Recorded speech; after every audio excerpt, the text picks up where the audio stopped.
Assalamualaikum warahmatullahi wabarakatuh. Halo teman-teman semuanya, perkenalkan kami dari kelompok 2 mata kuliah kesehatan jiwa akan menjelaskan sebuah materi yang berjudul tentang konsep diri. Adapun anggota kelompok kami yaitu Adi Febriadi, Agistni Nur Insani Ali, Alivia Yudia, Arif Nur Sidik, dan Danisa Selvita. Nah, apa saja sih yang dibahas oleh kelompok 2 ini? Yang pertama ada pengertian konsep diri, yang kedua ada komponen konsep diri, yang ketiga ada karakteristik konsep diri, yang keempat faktor yang mempengaruhi konsep diri, dan yang terakhir pentingnya konsep diri. Oke teman-teman, tanpa berlama-lama, mari kita langsung simak bersama materi yang pertama yaitu pengertian konsep diri. Pengertian konsep diri. Konsep diri adalah pandangan individu mengenai diri. Semakin positif konsep diri individu, semakin positif pula individu melihat kemampuan diri dan pandangan mereka terhadap lingkungan. Adapun definisi konsep diri menurut para ahli antara lain sebagai berikut. Yang pertama, menurut Robert Bruce Burns, konsep diri adalah suatu gambaran campuran dari apa yang dipikirkan seseorang, pendapat orang lain mengenai dirinya, dan apa yang diinginkan oleh seseorang tersebut. Dapat dikatakan pula, konsep diri atau self-concept adalah relasi antara sikap individu dan keyakinan mengenai diri individu itu sendiri. Yang kedua, menurut Slameto. Menurut Slameto, konsep diri adalah persepsi keseluruhan yang dimiliki seseorang mengenai dirinya sendiri. Yang ketiga, ada menurut Budi Anak-Keliat. Menurut Budi Anak-Keliat, self-concept atau konsep diri adalah cara pandang individu dalam memandang dirinya, baik secara utuh, fiksikal, intelektual, emosional, spiritual, maupun sosial. Yang keempat, ada menurut Patricia Potter dan Anne Perry. Mereka memandang bahwa self-concept adalah gambaran subjektif dari diri individu dan perpaduan yang kompleks, mulai dari perasaan, persepsi sadar dan bawah sadar, hingga sikap. Konsep diri memberikan individu kerangka rujukan yang memengaruhi self-management akan situasi dan hubungan individu dengan orang lain. Yang kelima, ada menurut Cawagas. Konsep diri merupakan suatu cara pandang secara menyeluruh seorang individu terhadap dimensi fisik dirinya sendiri, karakteristik yang dipunyai, aspek motivasi atau dorongan, kelemahan, kepandaiannya, dan celah kegagalannya. Yang keenam, menurut Clara R. Pujiogianti, konsep diri adalah salah satu faktor penentu tingkah laku individu, seperti apakah akan baik atau buruk. Perilaku negatif seorang individu merupakan hasil dari adanya gangguan dalam upaya pencapaian harga diri atau self-esteem. Yang kedelapan, ada menurut Rohmat Natawijaya. Konsep diri adalah tanggapan individu terhadap dirinya sendiri, kemampuan dan ketidakmampuannya, tabiatnya, harga diri, dan hubungan individu tersebut dengan orang lain. Yang terakhir, menurut Carl Rogers, konsep diri berada pada strata kesadaran individu. Jadi, konsep diri adalah suatu konfigurasi atau penggabungan dari berbagai tanggapan yang saling terkait dengan diri sendiri, masuk hingga ke dalam kesadaran individu.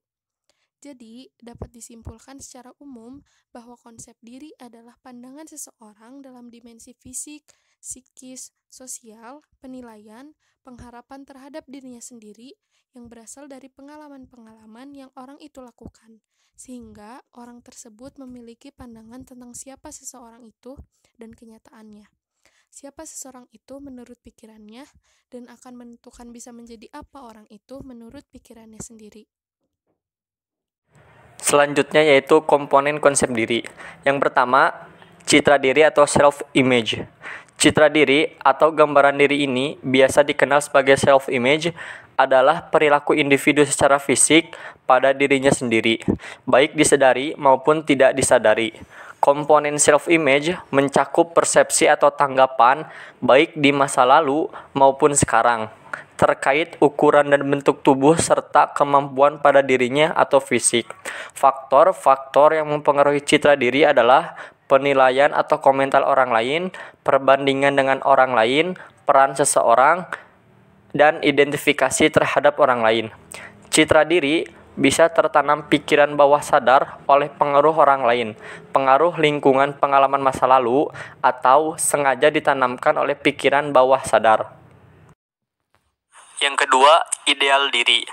Ideal diri adalah persepsi seorang individu mengenai bagaimana individu tersebut semestinya berperilaku berdasar pada standar pribadinya dan terkait dengan cita-citanya.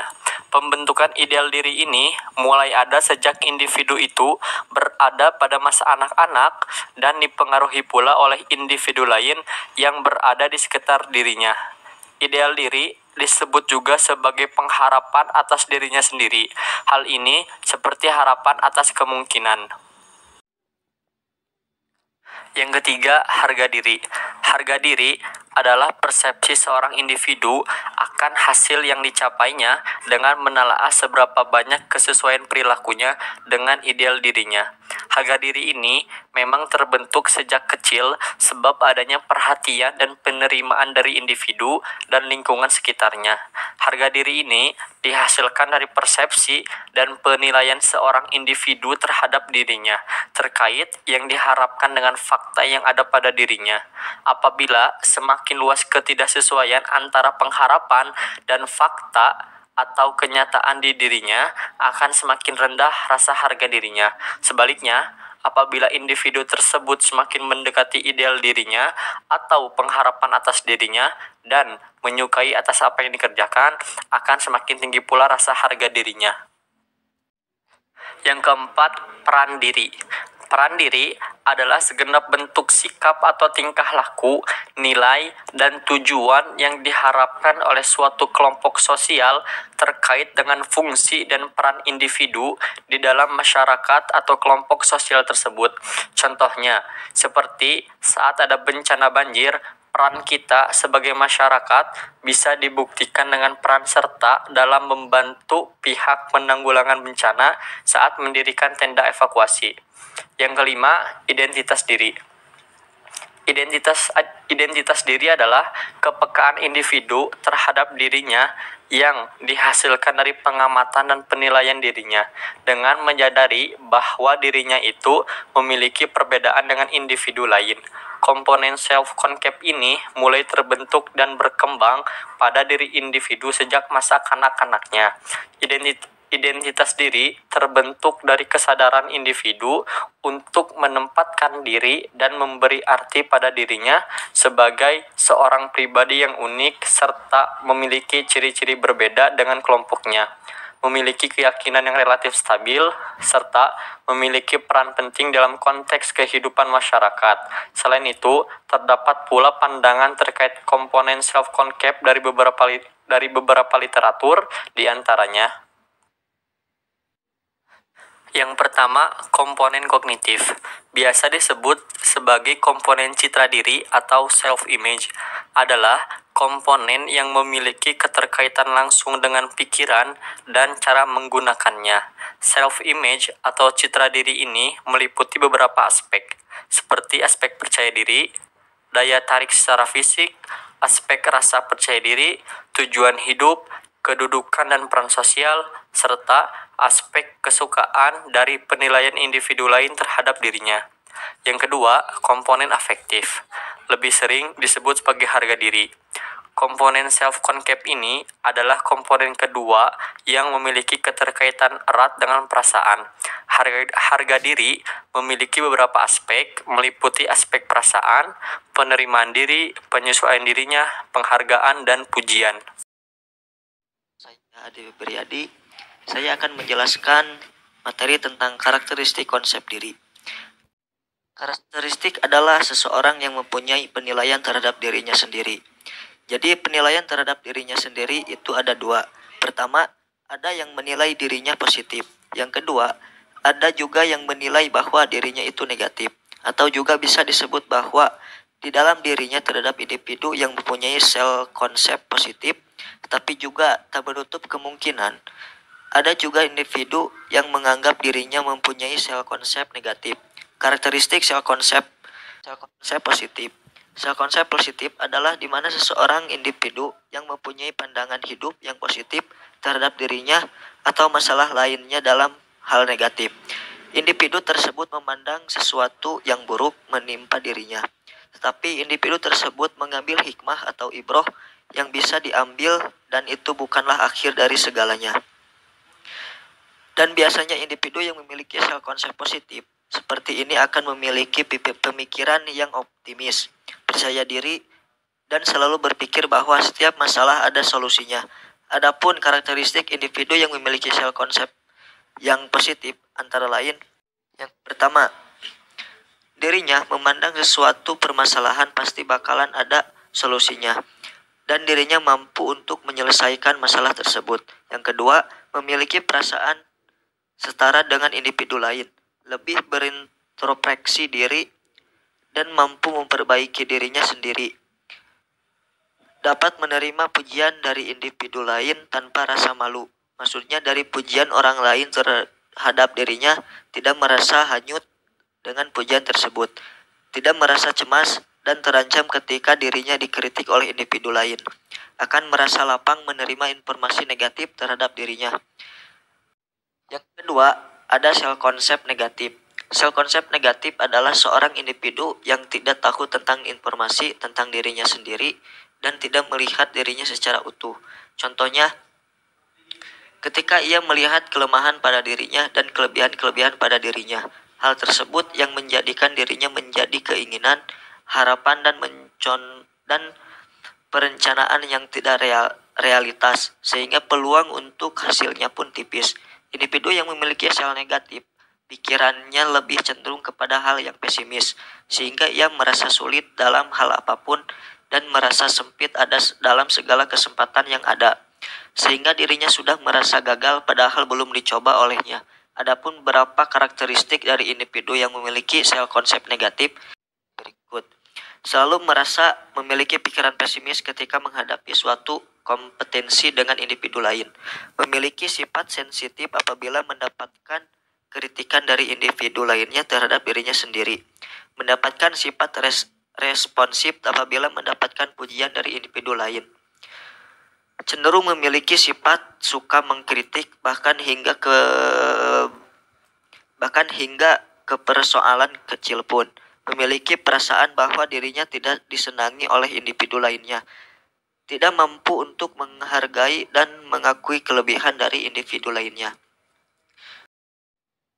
Faktor-faktor yang mempengaruhi konsep diri. Ada beberapa faktor yang mempengaruhi konsep diri. Di antaranya yaitu, pertama, orang lain. Seseorang mengenal tentang dirinya dengan mengenal orang lain terlebih dahulu. Konsep diri seorang individu terbentuk dari bagaimana penilaian orang lain mengenai dirinya. Orang yang paling berpengaruh pada diri seseorang adalah orang-orang yang disebut significant others. Ketika kecil, significant others adalah orang tua dan saudara. Ketika individu telah dewasa, maka yang bersangkutan akan mencoba untuk menghimpun penilaian semua orang yang pernah berhubungan dengannya. Yang kedua, kelompok acuan atau reference group. Dalam kehidupannya, setiap orang sebagai anggota masyarakat menjadi anggota berbagai kelompok. Setiap kelompok memiliki norma-norma sendiri. Di antara kelompok tersebut, ada yang disebut kelompok acuan yang membuat individu mengarahkan perilakunya sesuai dengan norma dan nilai yang dianut kelompok tertentu. Kelompok inilah yang mempengaruhi konsep diri seseorang. Menurut Hardy dan Hayes, faktor-faktor yang mempengaruhi konsep diri adalah reaksi dari orang lain, perbandingan dengan orang lain, peranan seseorang, dan identifikasi terhadap orang lain. Sedangkan menurut Gunarsa, ada faktor spesifik yang mempengaruhi konsep diri. Di antaranya, yang pertama, jenis kelamin. Dalam keluarga, lingkungan sekolah, ataupun dalam lingkungan masyarakat yang lebih luas, akan berkembang bermacam-macam tuntutan peran yang berbeda-beda berdasarkan jenis kelamin. Dorongan biologis menyebabkan seseorang secara bawaan bertingkah laku, berpikir, berperasaan yang berbeda antara jenis kelamin yang berbeda. Yang kedua, harapan-harapan. Stereotipi sosial mempunyai peranan yang penting dalam menentukan harapan-harapan apa yang dipunyai oleh seorang remaja terhadap dirinya. Itu merupakan pencerminan dari harapan-harapan orang lain terhadap dirinya. Yang ketiga, nama dan pakaian. Nama dan pakaian mempunyai pengaruh yang cukup penting perkembangan konsep diri seorang remaja. Nama atau panggilan tertentu yang membesar-besarkan kelemahan dalam diri seseorang dapat mempunyai pengaruh yang negatif terhadap perkembangan konsep diri remaja. Baik teman-teman, langsung saja ke pembahasan yang terakhir, yaitu tentang pentingnya konsep diri. Lingkungan yang menghasilkan stigma dan persepsi dapat mempengaruhi seseorang dalam membentuk konsep diri. Seseorang yang mampu membentuk konsep diri positif, maka ia akan mudah menerima dan berdamai dengan dirinya sendiri maupun masa lalunya. Hal tersebut tentu berpengaruh ke perilaku seseorang. Selain itu, konsep diri juga dibentuk dari pengalaman, perilaku, dan penilaian orang lain terhadap individu. Maka dari itu, penting bagi kita untuk menilai pengalaman dan lingkungan agar konsep diri yang kita bentuk benar dan positif. Nah, berdasarkan uraian tersebut, maka dirasa sangat penting untuk seseorang mengkaji konsep dirinya sejak ia masih usia dini. Dengan mengkaji ini, diharapkan dapat menghasilkan hubungan antar konsep diri dengan perkembangan anak usia dini. Sel konsep yang sehat dan positif akan menimbulkan manfaat untuk diri sendiri. Nah, berikut adalah manfaat yang didapatkan dengan memiliki sel konsep yang sehat dan positif. Di antaranya, yang pertama, saat kita memiliki self konsep yang positif, maka kita dapat memaksimalkan potensi diri. Maksudnya gimana sih? Nah, jika individu memiliki self konsep yang positif, individu itu akan percaya bahwa ia dapat melakukan berbagai hal, mampu menyelesaikan masalah yang ada dengan mencari peluang dan solusi.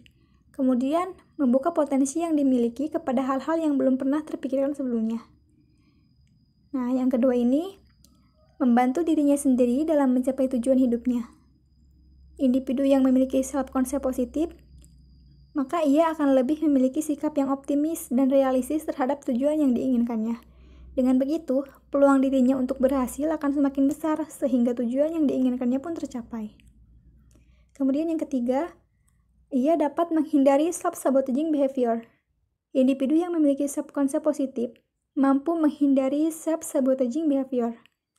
Self-sabotaging behavior sebagai bentuk pemikiran, sikap, ataupun tindakan yang menahan dirinya untuk meraih apa yang ia mau. Misalkan saat ia memiliki goals dalam hidup. Ketika ia tidak memiliki self-konsep positif, maka ia akan kesulitan mencapai goal tersebut karena ia tidak melakukan tindakan apapun untuk mencapai goals-nya. Kemudian yang keempat, mampu mempengaruhi fisik dalam menghadapi masalah. Maksud mempengaruhi di sini adalah mempengaruhi perspektif bagaimana individu itu menggunakan fisiknya dalam menghadapi suatu masalah atau tantangan di kehidupannya sehari-hari. Contoh simpelnya, seorang individu ingin mengikuti suatu perlombaan lari. Apabila ia memiliki self-konsep bahwa dirinya terlalu gemuk untuk dapat mengikuti perlombaan lari tersebut, dan akan menjadi orang yang terakhir sampai di garis finish, kemungkinan saja hal itu terjadi. Namun beda halnya bila individu tersebut memiliki self-konsep yang positif. Ia akan berusaha untuk tidak jadi yang terakhir sampai di garis finish dan bahkan menyelesaikan perlombaannya. Kemudian yang kelima, mampu mengukur seberapa jauh dirinya dalam menyelesaikan masalah. Individu yang memiliki self-konsep positif akan mampu menentukan seberapa jauh ia dapat keluar dari zona nyamannya dalam menyelesaikan masalah. Dengan kata lain, dirinya mampu menentukan seberapa jauh kemampuan dirinya untuk menyelesaikan berbagai masalah. Nah, tentu penting bagi kita setelah mengetahui kelima poin di atas untuk membentuk konsep diri yang ada dari diri kita.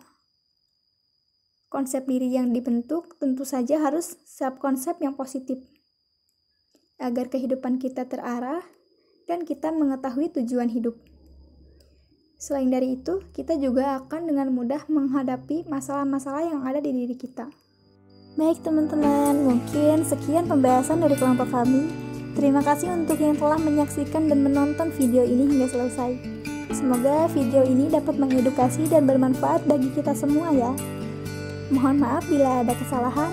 Wassalamualaikum warahmatullahi wabarakatuh.